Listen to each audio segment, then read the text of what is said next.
문재인 대통령이 신년 기자회견에서 개헌 드라이브를 예고하고 나서자 야당이 사실상 선전포고라며 거세게 반발하고 나섰습니다. 한편 통합 최종 결심이 서지 않는다는 발언으로 논란에 휩싸였던 유승민 대표가 안철수 대표와 극비 회동 후 다시 통합에 박차를 가하고 있습니다.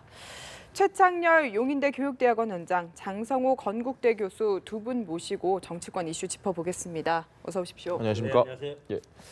일단 짧게 어제 신년 기자회견 문 대통령에 대해서 총평을 좀 짧게 한번 부탁드립니다. 그러니까 이제 전체적으로 지난해는 이제 적폐청산 수사가 이어져 왔고 예. 올해도 물론 적폐청산은 계속 이어져야 된다고 문 대통령도 말씀을 했는데 어제 기자회견은 이제 삶의 질의 문제. 예.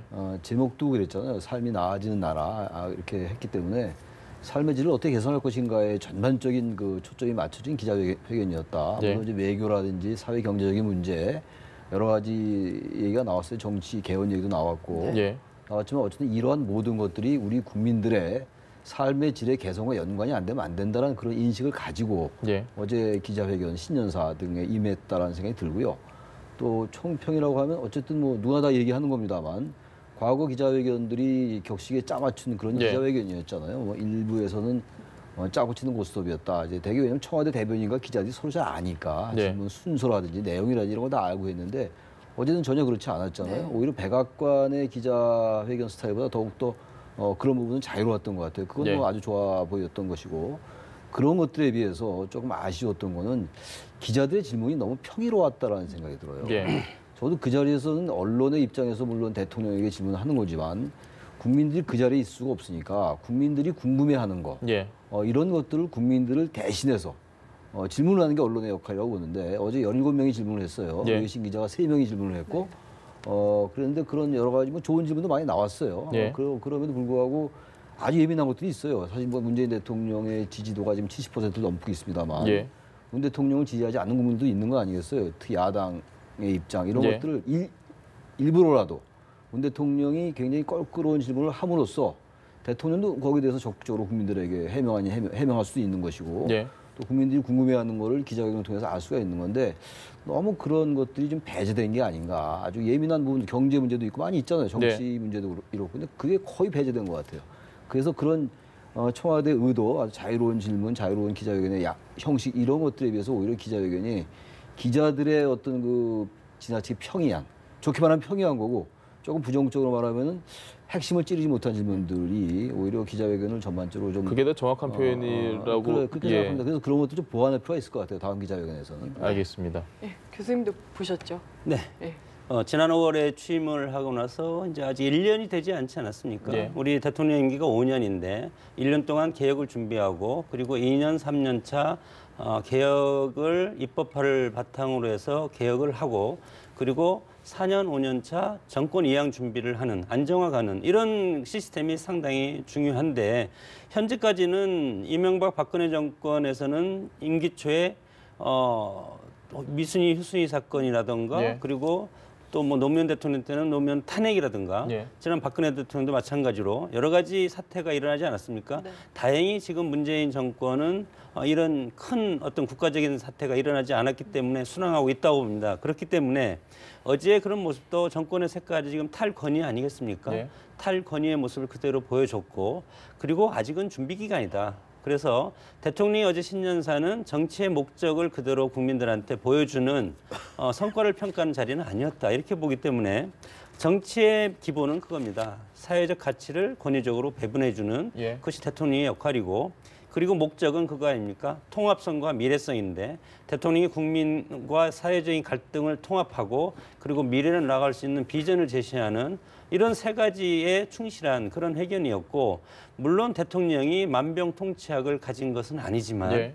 우리가 막강한 대통령 중심제이기 때문에 국민들이 아픈 부분이 있으면 무조건 대통령 책임으로 돌아온다. 그래서 2년, 3년 차 돼서 정권의 성과가 없으면 예. 그러면 지지율이 급전직하하지 않습니까? 네. 그래서 지금은 준비 기간이기 때문에 70% 정도까지 올라 있고 예. 다만 앞으로 협치를 통해서 정권의 여러 가지 정책적인 성과 이것을 낼 수 있는 바탕을 마련해야 될 시점이라고 봅니다.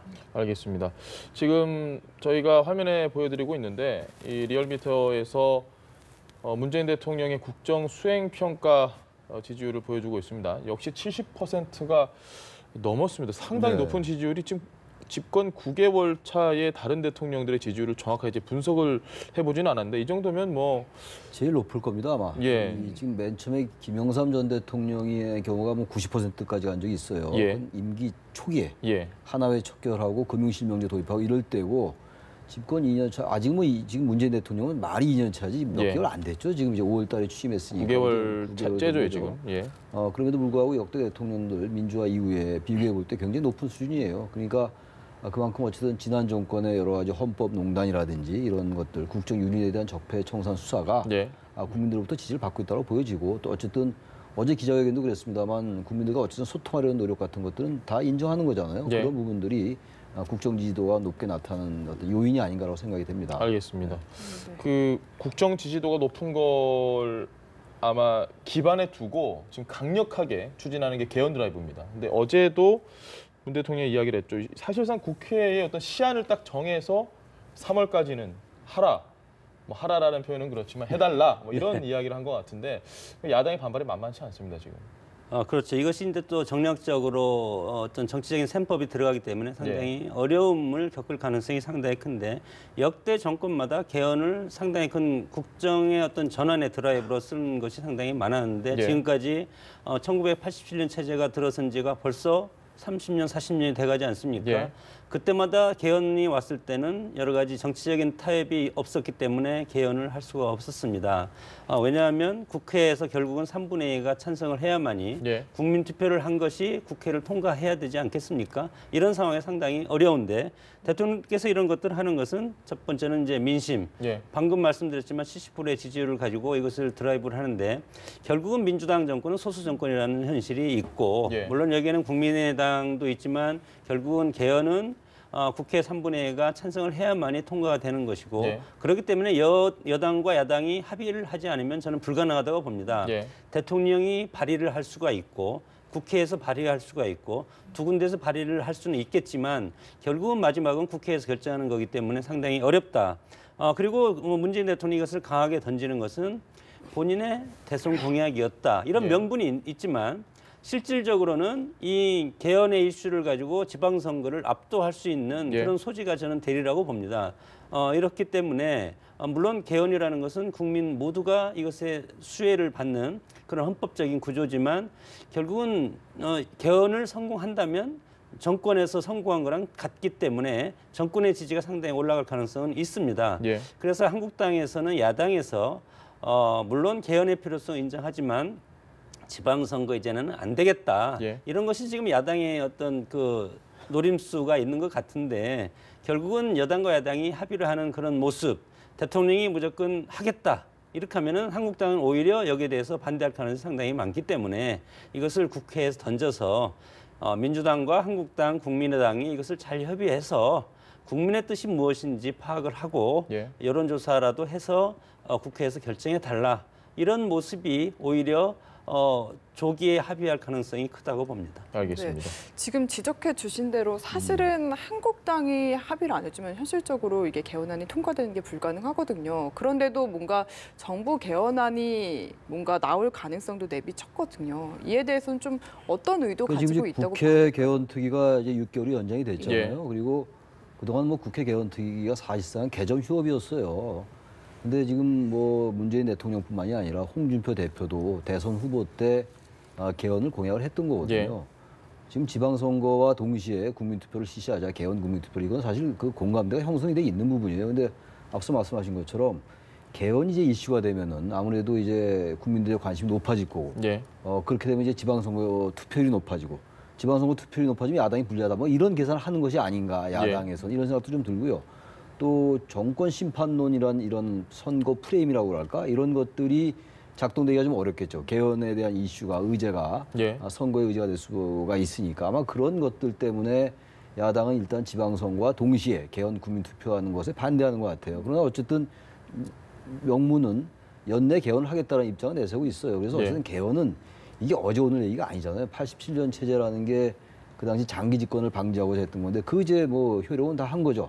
우리나라가 민주주의에 공고하라고 할지 절차적 민주주의가 뭐 정착됐다고 보는 거니까 그래서 이거는 어쨌든 고쳐야 된다라는 그 공감대는 분명히 있는 거예요. 시민사회뿐만이 아니라 언론, 정치권 할 거 없이. 예. 이제 와서 다시 또 이런 여러 가지 이유를 가지고 개헌을 연내 12월로 미루게 되면 과연 그때가 되면 할 것인가.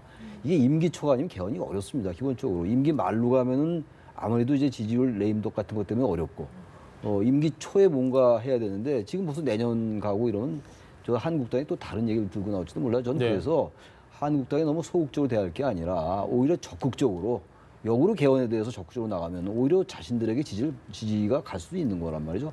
어제 그런 부분을 문재인 대통령이 정확히 지적한 것 같아요. 2월 달에 합의를 하고 3월에 발의하지 않으면 예. 정부가 발의하겠다. 이제 야당에서 상당히 반발하고 있는 거죠. 뭐 언뜻 봐도 국회에 대한 압박을 미칠 수가 있는데 그건 할 수 있는 얘기예요. 국회가 그동안 한 게 별로 없죠. 개헌에 대해서. 사실 뭐 개정 요구라고 제가 말씀드렸는데 네. 대통령이 그 정도 말할 수 있는 것이고 개헌이 만약에 권력 구조가 합의가 안 된다면은 예. 지방 분권의 강화라든지 그리고 기본권의 확대 예. 이런 거라도 하자. 이른바 핀포인트 개헌. 이거는 굉장히 중요한 대목이었던 것 같아요. 그러니까 어제 개헌에 관련된 여러 가지 얘기들 중에서 가장 핵심은 권력 구조에 대해서 문재인 대통령 스스로는 4년 중임제를 선호하지만 예. 그게 안 되더라도 여야가 합의하지 않으면 권력 구조를 제외하고서도 하자. 다음 단계 또 할 수 있다라 이게 어제 개헌에 관련된 문재인 대통령의 발언 중에서 가장 핵심적인 대목이라고 생각을 합니다. 알겠습니다. 지금 말씀하신 이 핀포인트 개헌, 이걸 과연 야당이 어느 정도 수용을 할 가능성이 있다고 보십니까? 여러 가지 지금 상황이 있는데 물론 기본권의 확대, 지방분권 강화, 권력 구조가 있지만 저는 헌법 전문도 상당히 예민한 부분이라고 봅니다. 예.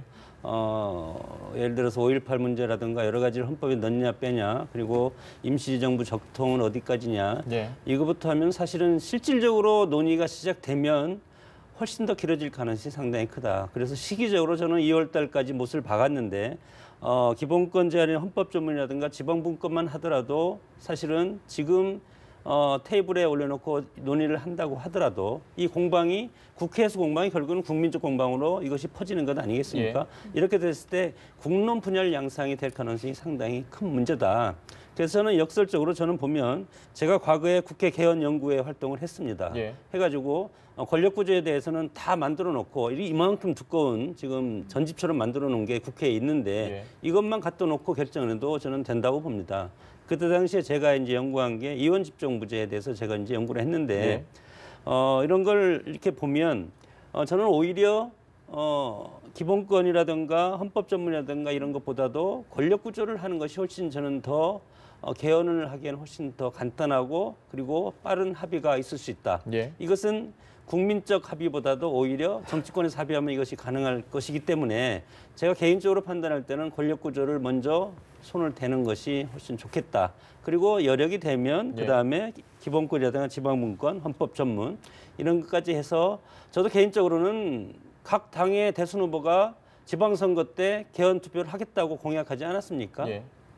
그래서 정치권의 어떤 신뢰 구축을 국민들한테 보여주는 의미에서라도 정략적으로 생각하지 말고 여당, 야당이 모두 힘을 합쳐서 개헌 논의를 시작하고 그리고 개헌 논의를 바탕으로 해서 이번 지방선거 때 국민투표를 하는 것이 저도 옳다고 봅니다. 알겠습니다.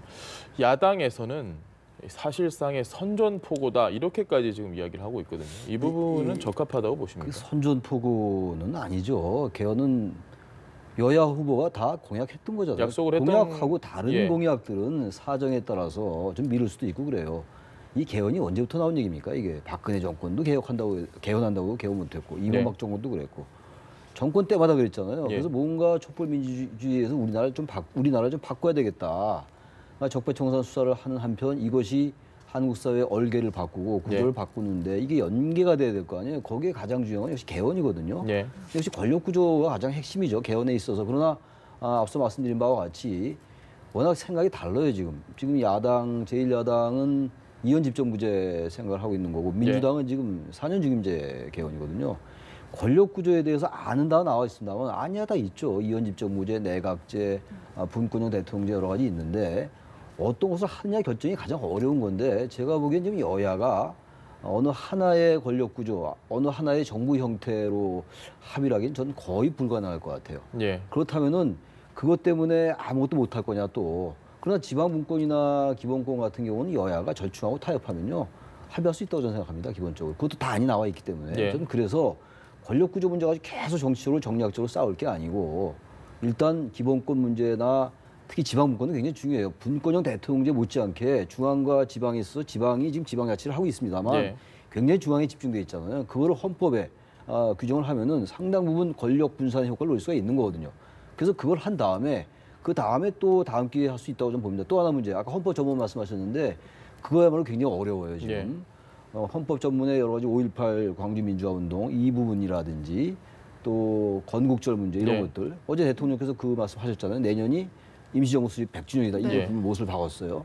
근데 어쨌든 이건 여야뿐만이 아니라 보수 진보 간에 상당히 예민한 문제이기 때문에 이것도 너무 집착할 필요 없다. 어쨌든 실질적으로 국민의 삶의 질 개선이 어제 대통령 기자회견의 화두였잖아요. 예. 삶의 질 개선하면 어떻게 해야 됩니까? 우리 기본권 문제고 그리고 우리 권력이 너무 집중화돼 있어가지고 폐해 같은 거 이런 것도 막기 위한 지방 분권 이런 거 여야가 합의 못할 이유가 없죠. 지나치게 헌법 전문 문제라든지 권력 구조 문제에 집착해서 또 개헌이 미뤄지는 건 저는 바람직하지 않다고 생각해서 어제 그 부분을 문 대통령이 말씀을 한 것이 아니냐 이렇게 보여져요. 알겠습니다. 그러니까 이제 우리가 지금 1공화국 이승만 정권 때부터 예. 지금 6공화국까지 와 있지 않습니까? 예. 이 공화국이라는 것이 헌법 개정을 통해서 이루어진 정권을 이제 공화국이라는 것을 붙이는데 87년도에 헌법 개정이 이루어져서 6공화국이 됐어. 그리고 나서 지금 40년이 흘렀습니다. 그래서 40년이 흘러가지고 공화국이 너무 길게 지금 가고 있다. 예. 40년 동안 같은 헌법을 가지고 사람만 대통령만 바뀌어가지고 김영삼 정부, 김대중 정부, 노무현 정부 이렇게 쭉 내려오고 있지 않습니까? 그렇기 때문에 이런 것들을 저는 뭐 원포인트 개헌이라든가 그런 것보다도 이제는 공화국을 좀 바꿔서 네. 21세기 아닙니까? 4차 산업혁명 시대고 초연결 사회고 이런 사회가 왔는데 우리는 농경 사회의 그런 그 헌법 구조를 가지고 이렇게 한다는 것이 참 저는 국회가 이것을 각성을 해야 될 문제라고 봅니다. 네. 알겠습니다. 지금 이야기를 하다가 다음 주제가 이 기자 중에 한 분이 질문을 했는데 댓글이 너무 두려워서 좀 이야기를 좀 해주시라 이 생각이 나가지고 제가 순간 좀 미소가 돌았는데 네.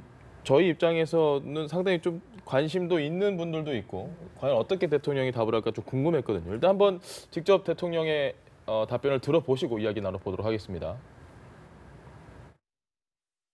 저희 이제 정치하는 사람들은 정치하는 기간 내내 뭐 우리 제도 언론의 뭐 이런 비판들뿐만 아니라 그런 뭐 인터넷을 통해서 또는 문자를 통해서 댓글을 통해서 뭐 많은 그 공격을 받기도 하고 비판을 받아왔죠. 그래서 그런 부분들에 대해서 익숙해 있고 저는 아마 대한민국에서 저보다 많은 그런 악플이나 이런 문자를 통한 비난이나 뭐 여러 가지 트윗이나 뭐 그렇게 뭐 많이 당한 정신이 없을 거라고 생각하는데 그냥 저와 생각이 각큰 다르건 상관없이 그냥 유권자인 그 국민들의 그냥 의사 표시다 그렇게 받아들입니다. 저는 기자님들께서도 그런 부분에 대해서는 좀